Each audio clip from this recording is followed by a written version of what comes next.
नमस्कार. तमिळनाडूचे सीएम विजय थलपती यांनी जे तिसरं अपत्य आहे त्याच्यासाठी वर्षभर प्रसूती रजा मिळेल असं जाहीर केलं. हे असं का केलं, याच्या मागे काय कारण आहेत, हे फक्त तमिळनाडूमध्येच घडते का भारतामध्ये सुद्धा घडतंय, काय आहे याचं सगळं आपण बघूया. असं काय होतं की एका बाजूला आपण म्हणतो भारताची लोकसंख्या एवढी प्रचंड आहे, जगामध्ये खूप जास्त आपणच आहेत, आपण लोकसंख्येवर नियंत्रण आणायला पाहिजे. हे असताना तमिळनाडूने असं का केलं असावं? मागच्या वर्षी आंध्र प्रदेशचे सीएम चंद्रबाबू नायडू यांनी सांगितलं की तिसऱ्या आणि चौथ्या अपत्यासाठी 30,000 आणि 40,000 रुपये देण्यात येतील. असंच केरळमध्ये चालू आहे, असंच कर्नाटकमध्ये गव्हर्नमेंटनं काहीतरी विचार करायचा विचार करतोय. हे असं का होतंय? एका बाजूला हे होतंय, परंतु दुसऱ्या बाजूला उत्तर प्रदेश असेल, बिहार असेल, इथं काय होतं? इथं पॉप्युलेशन नियंत्रण, लोकसंख्या नियंत्रणाचं तिथं फॅड आहे. असं काय एका देशामध्ये दोन वेगवेगळं का? त्याचे काय परिणाम आहेत याचा सगळं आपण अभ्यास करणार आहेत. त्याच्या अगोदर मी तुम्हाला थोडा डेटा सांगतो. तमिळनाडूचा जो प्रजनन दर आहे तो 1.3 आहे. प्रजनन दर म्हणजे टोटल फर्टिलिटी रेट, म्हणजेच एका ऍक्टिव्ह जी महिला आहे त्या महिलाच्या मागे 1.3 मुलं जन्मतात. महाराष्ट्रामध्ये आहे 1.4. हे खूप महत्वाचं आहे, हे प्रॉपर लक्षात असू द्या. मी तुम्हाला कॉन्ट्रास्ट सांगणार आहे महाराष्ट्राचा. तमिळनाडूत 1.3 आहे, भारताचा 1.9 आहे आणि रिप्लेसमेंट रेट आहे 2.1. म्हणजेच हा आहे आयडियल, हा आहे आयडियल. आयडियली किती असला पाहिजे? आयडियली एका दाम्पत्याला 2 मुलं असली पाहिजे, म्हणजेच 2.1 असले पाहिजे. आपण डेथ वगैरे जर पकडलं तर म्हणजे जेव्हा ते दोन, नवरा आणि बायको, हा नवरा आणि हा बायको आणि त्याचे 2 मुलं किंवा मुली किंवा मुलगा मुलगी, तर जेव्हा हे 2 डेथ होतील तेव्हा हे 2 रिप्लेस होतील आणि या 2चे जेव्हा लग्न होतील कोणासोबत, परत यांचे 2, परत यांचे 2, हे 2 रिप्लेस होतील, हे 2 होतील आणि हे रिप्लेस होतील.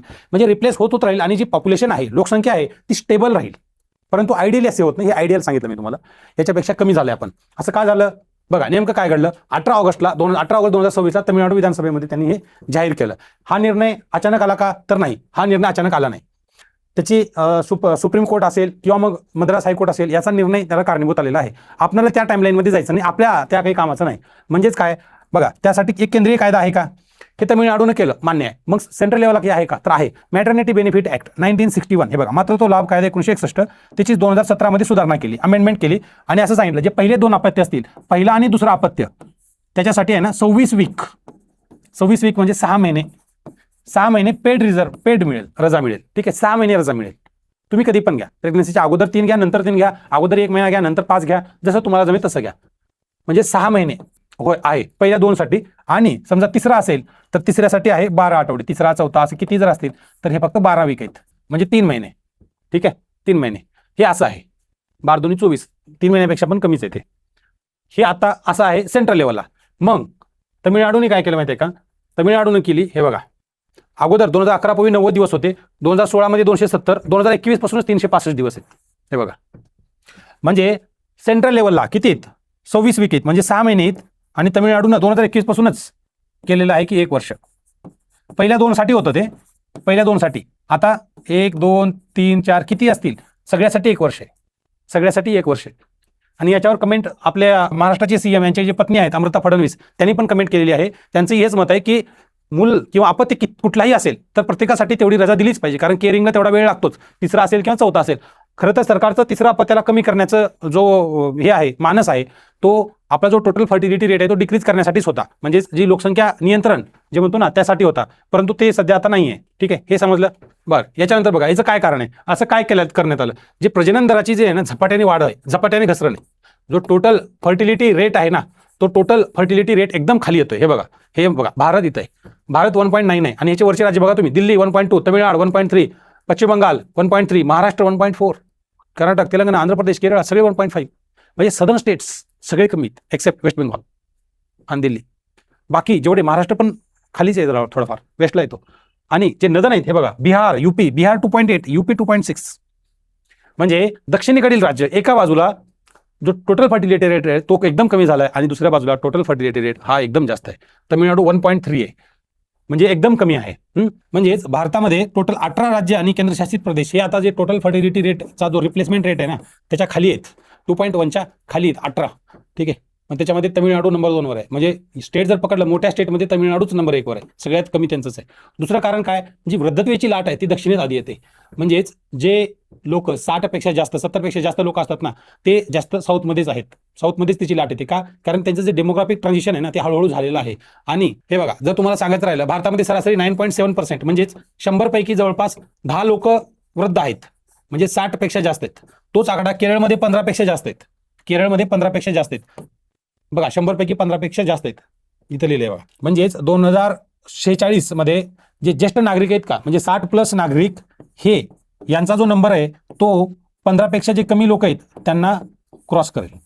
म्हणजे 60+ जे लोक आहेत ना ते खूप जास्त होतील. म्हणजेच काय, सोशल सिक्युरिटी कव्हर असेल किंवा अन्य गोष्टी असतील, ह्या सगळ्याचा भार जो आहे ना तो भार सरकारवर पडेल. काम करणारी जर लोक नसतील आणि फक्त जर त्यांना पालनपोषणाचा जर खर्च जास्त असेल तर भारताची किंवा त्या राज्याची अर्थव्यवस्था वाढेल कसं, हा प्रश्न आहे. आणि त्याच्यासाठी हे सगळं प्रजनन दर वाढवण्याचं काम आहे. आता कारण 3 काय बघा, सगळ्यात मोठं कारण आहे डिलिमिटेशन. आता तुम्ही जर बघत असाल सध्याची जी लोकसभेची स्ट्रेंथ आहे 543 आहे, त्याच्यामध्ये नदन आणि सदर स्टेटला काही ना काही मिळालेले जागा आहेत. परंतु हा जो दक्षिणेकडील राज्य आहेत ना, डिलिमिटेशनला खूप जास्त विरोध आहे. का? त्यांचं मत असं आहे की आम्ही इतक्या दिवसापासून पॉप्युलेशन कंट्रोल करण्याचं आम्ही धोरण आखलं, त्याच्यासाठी आम्ही चांगल्या हेल्थ फॅसिलिटीज इस्टॅब्लिश केल्या, चांगला पैसा खर्च केला, आणि त्याचा परिणाम काय, त्याचा परिणाम आहे की आमचं जे रिप्रेझेंटेशन आहे कुठे, पार्लमेंटमध्ये, ते कमी होते. कारण आमची लोकसंख्या तेवढी नाही. म्हणजे लोकसंख्येच्या प्रपोर्शनमध्ये आपले MP हे इलेक्ट केले जातात. त्यामुळे त्यांचं तो मेन कारण आहे. आणि हेच आहे, म्हणजेच जर जन्मदर कमी असेल तर मग त्यांचं रिप्रेझेंटेशन लोकसभेमध्ये कमी राहील, आणि रिप्रेझेंटेशन कमी राहील तर व्हाईस कमी राहील, आणि व्हाईस कमी राहील तर मग त्यांचा जो पॉलिटिकल पॉवर आहे किंवा मग आपण म्हणतो ना राजकीय दबाव, तो साधनचा कमी होत राहील. आणि मग काय होतं, जे political party in the power आहे सेंट्रल लेवलला, ती फक्त त्याच राज्याकडे जास्त फोकस करते ज्या राज्याकडनं त्यांना जास्त वोट मिळतात किंवा जास्त MP इलेक्ट होतात, मग तिथं जास्त फंड होतो. हा यांचा आक्षेप आहे. बघा, दक्षिणेचा गट 3 राज्य एकाच दिशेने आहेत, म्हणजे आंध्र, तेलंगणा आणि तमिळनाडू. हे फक्त तमिळनाडूसाठी नाही आहे, आंध्र प्रदेश आणि तेलंगणा यांनी सुद्धा तेच पावलं उचललेले आहेत. आता दक्षिण विरुद्ध उत्तर, एकाच देशात 2 उलटी धोरण आहेत. म्हणजे हा बघा, हा आपला भारत देश आहे, म्हणजे हा नदन बेल्ट आहे आणि हा सदन बेल्ट आहे. इथं आपला महाराष्ट्र वेस्टला येतो. दक्षिण अधिक मुलं जन्माला घाला, हे जेवढे राज्य आहेत का दक्षिणेमधले, हा आपला कर्नाटक असेल, केरळ असेल, तमिळनाडू, आंध्र प्रदेश, तेलंगणा, 5ही राज्य म्हणतात की अधिक मुलं जन्माला घाला. यासाठी त्यांचे पॉलिसीज डेव्हलप होत आहेत. ठीक आहे का? कारण वृद्धत्व, कामगार शक्तीतील घट आणि परिसीमन राजकीय वजन घटले याच्यामुळे, आणि पुढे घटत राहील असं यांचं मत आहे. लोकसंख्या नियंत्रणात यश मिळवण्याची शिक्षा मिळू नये, म्हणजे जे पॉप्युलेशन कंट्रोल केलं आम्ही, कंट्रोल तर केलं आम्ही आमच्या पैशानं, परंतु त्याची आम्हाला लाभ मिळायचा सोडलाच, लाभ तर मिळत नाही आणि त्याची शिक्षा जास्त मिळते असं त्यांचं मत आहे. पण नॉर्थ जे आहे, उत्तरेकडील राज्य जे आहेत ना, ते लोक म्हणतात की लोकसंख्या नियंत्रणात ठेवा, कारण त्यांचा टोटल फर्टिलिटी रेट बघा किती जास्त आहे. टोटल फर्टिलिटी रेट खूप जास्त आहे, आणि त्याचे भरपूर एक्झाम्पल सुद्धा आहेत. म्हणजेच निवडणुकामध्ये 2पेक्षा जास्त अपत्य असतील तर निवडणूक लढवता येत नाही, शासकीय नोकरी लढवता येत नाही. आता तुम्हाला महाराष्ट्राचं सांगतो, महाराष्ट्रामध्ये टोटल फर्टिलिटी रेट एकदम कमी आहे, 1.4 आहे महाराष्ट्रामध्ये, बरं का. म्हणजे तमिळनाडूच्या जवळपास आहे. सदर्न स्टेटचं जेवढं आहे ना तेवढंच आपलंही आहे, बरं का. पण धोरण अजून उलट दिशेनेच आहे. धोरण अजून उलट दिशेने म्हणजे काय, महाराष्ट्र नागरी सेवा 2005चा नियम आहे. 2005 पासून जे लोक किंवा जे विद्यार्थी नागरी सेवेमध्ये जातात, सिव्हिल सर्व्हिसेसमध्ये जातात, त्यांना आहे ना लहान कुटुंबाचं प्रमाणपत्र द्यावं लागतं. तिसरं जर अपत्य असेल तर तुमची नोकरी गेली. म्हणजे बघा, टोटल फर्टिलिटी रेट हा एकदम कमी आहे, तरी सुद्धा आपली जी पॉप्युलेशन कंट्रोलची दिशा आहे ती वाढायची सोडून उलट दिशेने चालू आहे. हा कॉन्ट्रास्ट महाराष्ट्रामध्ये, हा कॉन्ट्रास्ट जो आहे ना तो महाराष्ट्रामध्ये, म्हणजे आकडे सगळे दक्षिणेसारखे आहेत. महाराष्ट्राचा पेस तोच आहे. महाराष्ट्राच्या राजकारण्यांनी याच्यावर कुठलाही निर्णय घेतलेला नाही. आकडे दक्षिणेसारखे आहेत, म्हणजे टोटल फर्टिलिटी रेट 1.4 आहे. वेगवान वाढणारं वृद्धत्व आहे. ठीक आहे, सिनियर सिटीजन खूप जास्त असतील, परंतु अजून सुद्धा ती 2005ची जी लहान कुटुंब आहे ना त्याच तत्वावर उभी आहे. आंध्र तेलंगणाने सगळे निकष त्यांनी रद्द केले. कदाचित महाराष्ट्र सुद्धा काही दिवसानंतर हा निकष नक्कीच रद्द करेल अशी आशा आहे. जागतिक संदर्भ काय, भारत एकटा आहे का या सगळ्या कार्यक्रमामध्ये? तर नाही, भारत इथं आहे. हे बघा, भारत इथं आहे. बघा, भारताच्या अगोदर OECD जेवढे कंट्रीज आहेत ना, डेव्हलप कंट्रीज, त्याची सरासरी आहे 1.58. दक्षिण कोरिया, तैवान आणि जपान, हे बघा, हे तर निगेटिव्हमध्ये आहेत. म्हणजे रिप्लेसमेंट पण नाही, बिलो रिप्लेसमेंट लेवल आहेत, एक सुद्धा करू शकत नाहीत ते. आणि हे बघा, जपान 1.26, काहीच नाही. म्हणजे यांची पॉप्युलेशन डिक्लाइनिंग आहे. याला म्हणतो आपण डिक्लाइनिंग पॉप्युलेशन. ठीक आहे. आता बघा, साऊथ कोरिया बघा, 200 अब्ज डॉलर एवढा खर्च केला तरी जन्मदर 1.1 वरून 0.8 पर्यंत घसरला. 23 मध्ये 0.72, जगात सर्वात कमी आहे साऊथ कोरियाचा. एवढं एक लक्षात असू दे. असं का झालं हे महत्वाचं आहे. कारण आहे ना, एकदा जर का लोकसंख्या घटत राहिली ना तर लोकसंख्या घटतच राहते. तुम्ही त्यांना कितीही पैसे द्या किंवा कितीही प्रमोट करा की तुम्ही लोकसंख्या वाढवा, तरी सुद्धा लोकसंख्या वाढत नाही. का वाढत नाही? जर लोकसंख्या घटत राहिली, म्हणजे आता लग्न झाल्यानंतर एकच अपत्य, एकच मूल करायची सवय लागली, तर त्याचा जो संगोपनाचा खर्च आहे तो कमी झाला, आणि हे संगोपनाचा खर्च कमी झाल्यामुळे उरलेले जे पैसे आहेत ते त्यांच्या स्वतःच्या लाईफस्टाईलवर ते खर्च करू लागले, आणि त्यांच्या लाईफस्टाईलवर खर्च करू लागल्यामुळे त्यांची लाईफस्टाईल चांगली झाली, सुधारली. आता मला सांगा, एक दुसरं कुटुंब आहे, तो उगीच काय 2, 3, 4 बाळ करेल, अपत्य करेल. स्वतःची जर आर्थिक स्थिती नसेल तर 3, 4, 5 बाळ करून काय अर्थ आहे? त्यांची जी इंडिपेंडन्स आहे, फायनान्शियल इंडिपेंडन्स असेल किंवा त्यांची जी क्वालिटी ऑफ लाईफ आहे ती डिक्लाइन होण्याची त्यांना भीती असते. आणि हे चायनामध्ये झालं. चायनामध्ये खूप दिवसापर्यंत वन चायना पॉलिसी, एकच बाळ होतं पॉलिसी होती. नंतर त्यांना कळलं की आता काही आमचं खरं नाही, चायनामध्ये आपल्यापेक्षा भीषण स्थिती आहे. 2015 मध्ये त्यांनी म्हणलं की दोघांना आम्ही प्रमोट करू, तिघांना प्रमोट करू. आता तर म्हणतात की तुम्ही जेवढे केलात ना त्यांचा सगळा शिक्षणाचा खर्च आम्ही उचलू, त्यांचा सगळा खर्च आम्ही करू, लग्नापर्यंत सगळं आम्ही देऊ, सरकार करेल, असं त्यांचं धोरण आहे. तरी सुद्धा लोक याला भीक घालत नाहीत. बरं, अशी धोरणं खरंच चालतात का? पुरावा काय सांगतो? हे बघा, हे जे आहे ना धोरणं चालतात काही जागी आणि काही जागी चालले नाहीत.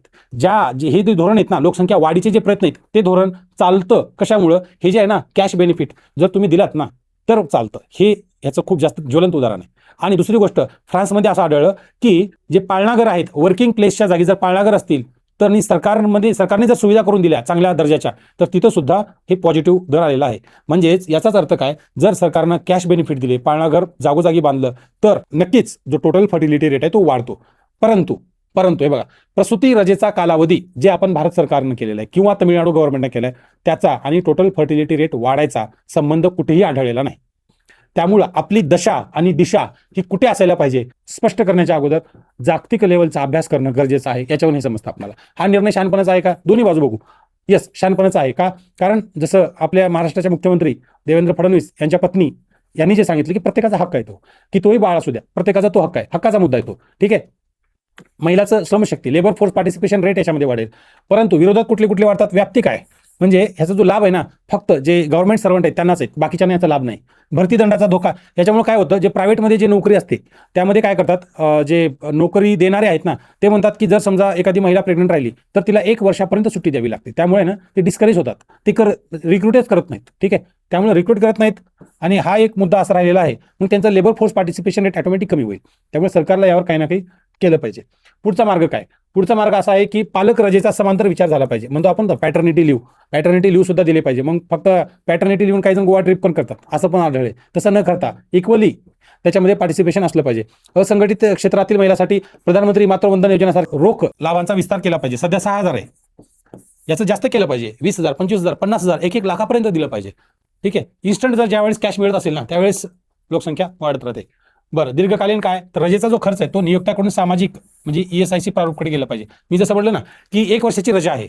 1 वर्ष, आता समजा एक महिला प्रेग्नंट राहिली, वर्किंग आहे, तर तिला 1 वर्षापर्यंत सुट्टी, 1 वर्ष सुट्टी घेतली तर 1 वर्षाचा फुकटचा पगार जाईल ना कुणाचा, प्रायव्हेटवाल्याचा. तर तो काढून जो ESIC सामाजिक संस्था आहे, सामाजिक विमा निधी आहे, त्यांनी दिला पाहिजे. ह्याच्यानं काय होईल, प्रायव्हेट कंपन्यांचं बर्डन कमी होईल. किंवा मग शेअरिंगमध्ये करा, काहीतरी 30-70 किंवा 50-50 असं काहीतरी करा.